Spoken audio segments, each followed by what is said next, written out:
Hey guys, I'm Dov, and today I'm back with more Total War Warhammer 2 multiplayer action. This is going to be the last replay from the King's Cup, but it is a doozy. We've got Queen KHALIDA here, leading the way against her hated foe, the vampires. So let's take a look at the builds here.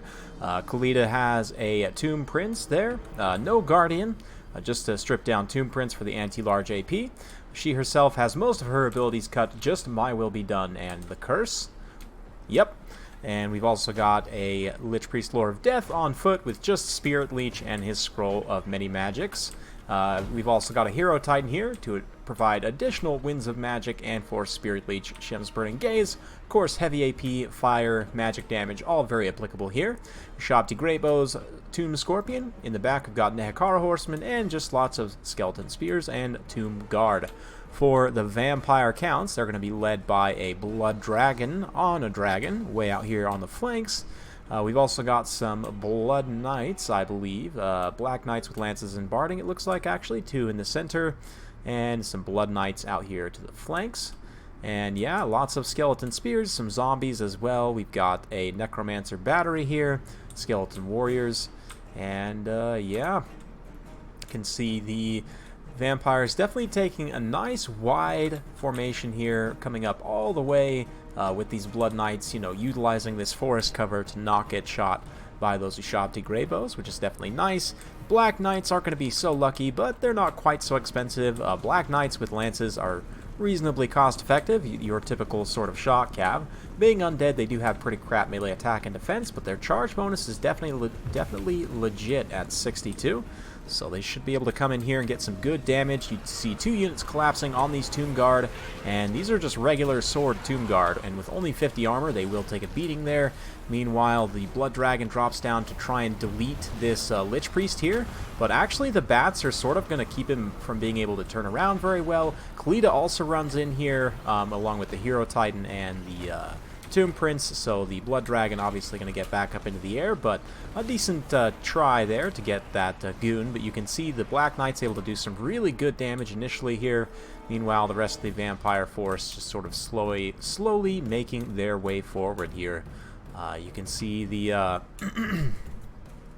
Blood Knights have swept up and around here, are going to be looking to collapse on a high value target. Breath Attack actually doesn't do all that much damage to the Hero Titan, mostly just clears out those bats more than anything, but may have been worth it to actually use it on the Nehekara Horsemen. Nehekara Horsemen are reasonably cost effective, although they definitely will get shut down by superior Vampire Cavalry here. You can see, looks like Shem's Burning Gaze does make contact there with the Blood Dragon, but here the Blood Knights are able to get a hold of these Shabti Greybows. It looks like, yes, they do punch through. A number of them punch through there. Black Knights punch through from the other side, and this is really bad. That's a lot of value lost for the Tomb Kings. Likewise, their infantry is definitely taking a beating, but you can see here this unit of Black Knights is also taking quite a bit of damage as well. So definitely some give and take here. The Fellbat swooping down, again, just to keep these Shabti occupied, keep them pinned in against these Blood Knights here so they can't get away. The Blood Dragon coming along as well. The Blood Dragon's definitely a very strong pick. Does not look like he has Overcast Dance Kebab, which I personally am a big fan of, especially if you have two units of Blood Knights or just multiple units of Cav in a big blob like this. Overcasting that Dance Kebab can just give them a huge power spike, and especially with their charge bonus active, they can eliminate a unit very quickly. But looks like these Blood Knights sweeping up and around here, they actually do get caught up by that Tomb Scorpion without getting their charge, which is unfortunate. And again, that Lich Priest continuously being harassed by the bats there. The bats actually aren't doing a whole lot of damage to him, but a very nice blob here for the Tomb Kings. They've got the Tomb Guard fighting in here, trying to bail out those Shabti Greybows, but they have taken a lot of damage. Blood Knights pulling back as well. One thing I do think is missing from this Vampire Counts army is a passive healing source, that being either a Corpse Cart or a Mortis Engine. Mortis Engines can be a bit risky here, but I do think a Corpse Cart might have been a decent pick. Even if you just leave it here in the back, you can run your expensive cavalry over and sort of stand by the corpse cart for a minute to get some free healing. The Vigor Mortis is also a really nice attack and defense buff, but here, Dragon comes in, the 2 Blood Knights come in, and they should be able to finish off this Scorpion. Anytime they can get an ISO situation like this on one of these constructs, going to be very favorable, and a very nice Invocation of the Heck as well. Catches all of these high value targets. But again, just having that passive healing source gives you a really nice sustain over the course of the battle. Hero Titan makes good contact there with that other Shem's Burning Gaze there. Scorpion goes down, and both Blood Knights are still relatively healthy. That being said, the Vampire Infantry is definitely suffering. Obviously, they brought far inferior infantry to what the Tomb Kings had brought here, but finally the Lich Priest is going to go down here. He is very, very low on his HP. Does get off one final Spirit Leech here before he goes down, but he is done for it. And yeah, looks like some more zombie summons just continuing to provide bodies for the Tomb Kings to chew on here, so pretty good stuff. Those Ushabti Greybow are also still alive, crumbling now, but yeah. You guys have heard me talk at length about crumbling, or if you haven't, definitely go check out some of my previous videos where I talk about it, but I really, really would love to see crumbling get changed. Even just playing some campaign recently, just playing against any undead faction in campaign, the battles just feel like they take way too long, and in a situation like this, like those Ushabti should have been gone a long time ago. Like a lot of these units which are crumbling and just hanging around still, like those 800 HP will take, you know, a minute or more to go away for those Tomb Guard, and it just, I don't know. I really feel like crumbling needs to be a lot more impactful, but a nice dive here from the Blood Dragon with his Blood Knight supporting. Going to be able to get some good damage on that Hero Titan here. But honestly, the Blood Knights at this point probably should be prioritizing just clearing out the Tomb Guard as much as possible. If he can get rid of the infantry support here and isolate these constructs, then he'll have a lot easier time taking them down. But KHALIDA, the Hero Titan, plus the Tomb Prince all together is a lot to deal with. So you can see the Knights and the Dragon going to pull away there, leaving the Chaff sort of there fighting, Skeleton Warriors and others just kind of hanging around here. Nice zombie summon there to, again, just provide more bodies for the Tomb Kings to chew on, and it does look like a nice breath attack lining up.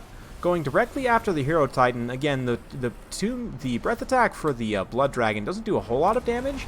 I probably would have, to single targets that is, I probably would have used it on this health unit of Tomb Guard over here. These guys are completely healthy, and you could have done a lot of shock damage from how blobbed up they are. But here he drops down, again, with the support of the Blood Knights, with the isolation. This is what I'm talking about. You need to get these constructs isolated from their infantry support, but KHALIDA comes in, steel chair, gets some good hits on the Blood Dragon side here. Another zombie summon just going to continue to feed bodies in here, but no, actually no, it's the Ushabti summon, and pinning in the Blood Dragon here up against KHALIDA, and the Hero Titan also going for it as well. The Blood Knights pulling away. They honestly probably should have stayed and fought there, but the Blood Dragon's going to take some hits now. That being said, those Ushabti also taking some hits. We've got the Necromancer in here now. He does have his passive healing effect. He doesn't do a lot, but that Master of the Dead, I guess it's disabled if he's engaged in melee, right? So he needs to make sure he stands around, but he's not necessarily in melee. But yeah, it's definitely going to be a close finish. Balance of power still dead even, and the Hero Titan not doing great in terms of its leadership. KHALIDA is still relatively healthy, and those summoned Ushabti, honestly, the Vampire should just pull away with his high-value units and wait for those summoned Ushabti to degenerate. They are pretty close to popping now, it looks like. But yeah, if you wait until they're gone, then obviously you have a lot easier time, again, getting to some of these high-value targets. But Helm of Discord being used here obviously will be a massive debuff. And we'll see the Blood Knights are getting a lot of heavy lifting done, but these zombies are just not holding up a super long time. Blood Dragon drops down again to go after the Hero Titan. Here comes KHALIDA. Will it be enough?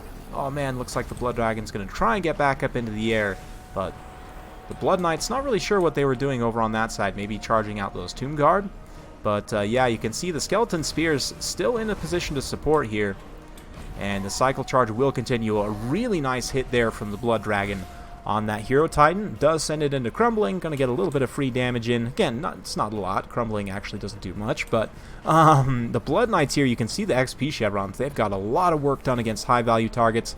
They honestly could probably try and get the 2 Blood Knights to surround and isolate KHALIDA, and then maybe, you know, use the Blood Dragon to go after the Hero Titan. On the Tomb King side, he really needs to make sure he stays unified with all these big targets. He doesn't get too caught out and isolated like this, but we'll see. Invocation of Heck on those Blood Knights that are relatively wounded, going to get them back in the fight, and that should be the end of the Hero Titan. It is just about done, very close to crumbling, and there it goes. So the big, impressive Fiend goes down. Quite the impressive death animation there. Can only imagine how heavy that is. And there are still some Blood Knights here. Both Blood Knights getting close to their healing cap. So even though I was talking about not having passive healing sources earlier, you can see the Vampire player here has dedicated the majority of his Winds of Magic to healing those Blood Knights, which is obviously a very good call. Here the Blood Dragon drops down for a quick charge, but KHALIDA comes in. The Blood Dragon's going to have to be careful. He does have Helm of Discord active. Maybe he should just stand and fight here, but he has so little HP left, and he is at his healing cap. Definitely has to be careful here. Blood Knight's going to start cycle charging a little bit here. Blood Dragon, honestly, should just stay up in the air at this point and just let that Helm of Discord kind of just let it work while the Blood Knights get in here and get some work done. But it looks like he keeps feinting this charge in here like he really wants to get a hold of that Tomb Prince there. But the curse goes off from KHALIDA, and that just does a massive amount of AoE damage. You can see why he brought that, just in case. It almost crumbles those Blood Knights and actually does send one unit into crumbling there. So a pretty devastating situation. They are going to probably run back over to that Necromancer, try and get some of that passive healing source. And here, the Tomb Prince maybe gets caught out. Oh man, is this the end for the Tomb Prince? I do believe he's going to get canned here. And yeah, very low on HP. He in fact does go down, but that leaves the Blood Dragon available for KHALIDA. Will she finish him off? The Blood Knights hopefully will be able to get in and get her pinned, but at this point it's a matter of if you know, if the Blood Knights can finish off KHALIDA, but their leadership is just so low. You can see this unit's crumbling at this point. There's still so many Tomb King's infantry left. These Tomb Guard just have been absolute MVPs in this game. You know, typically not the biggest fan of Tomb Guard in this matchup because for a 1-to-1 cost, Grave Guard are just a better unit in many aspects, and they will defeat Tomb Guard one-on-one if I'm not mistaken. But oh man, look at that skirt flapping in the breeze as that thing lays there. Anyway, the Blood Knight's gonna probably crumble away. That unit just about done for, but there is this true skeleton spearman that was left in the back here in the late game to help support, and it's going to move in to clean up its Tomb King brethren. These Blood Knights are getting close to their healing cap. That unit actually just pops there because it didn't quite have enough sustain, but you can see that Master of Undead is giving a little bit of trickle of HP there. Now for the killing blow, you can see the Tomb Guard moving into a position to support KHALIDA, making sure she doesn't get you know, charged and isolated by the Blood Knights and the Blood Dragon here. Very good play, considering that the vampires don't really have the infantry to prevent this from happening. We are going to fast forward a little bit here as the decisive engagement gets underway. You can see eventually the Tomb Guard do get in there and start to work down those skeleton spears, and they do quite efficiently do so. But KHALIDA dodges the charge from the air, gonna move into the blob of her infantry and just not really take a straight up engagement. Finally moving in for the charge, gets a little bit of a riposte there, but will the Blood Dragon be enough? He does have Helm of Discord with his Blood Knights as well. It's very, very close at this point. You can see the Blood Dragon down to 600 HP, takes a hit there. Not too much damage from KHALIDA though. That being said, the Blood Knights are also very low. They're down below 500 HP. Blood Dragon's going to get back up in the air. He does have sort of anti-heroes currently popped, but oh man, KHALIDA could potentially catch him on the ground here, and this is so bad with his back turned. Oh man, she didn't actually get an attack animation in, and it does look like the Blood Knights will be able to screen there. They do get a couple attacks in before they are gone. 200 HP on those Blood Knights, and this is just so close here. Very much in the Tomb King's favor in terms of the balance of power, but if KHALIDA goes, that could change in an instant. We'll see. This Blood Dragon just so low on HP though. Only, yeah, 100 HP that he goes into crumbling and gets killed by KHALIDA. Whew, man, that was super close. KHALIDA pulls out the win there, and yeah, good stuff. Well played to both players. From Hot Ice Cube, I think ultimately, had he placed his breaths a little bit better rather than going after the single models, just because the zombie dragon breaths don't do very well against single model monsters. I think instead, if he had focused those breaths on these Tomb Guard, he could have potentially pulled out a win in the end there. And you can see these two Tomb Guard, just how much heavy lifting they did. I mean, 235 kills apiece, and still very healthy into the late game. They were definitely a key component of what what won the Tomb Kings the game. Obviously, the Hero Titan doing a lot of damage as well. Super solid pick in this matchup. 113 kills for KHALIDA herself. Also did an excellent job. The Scorpion ended up being a little bit rough, as did the Ushabti Great Bows. Vampires, Hot Ice Cube definitely did a great job of cleaning them up. I do like the pick of the night, Black Knights with Lances and Barding here. Unfortunately, they just weren't able to finish off all the Tomb Guard. They did a good job in cleaning up a couple units there, but again, I think if just the Dragon Breaths had been used a little bit better, maybe this result turns out differently. It's definitely tough to say, but let me know what you guys think in the comments down below. Definitely a very, very good battle, and I believe this was in the semifinals, if I'm not mistaken. So thanks to Shetland for sending those replays and for hosting the King's Cup.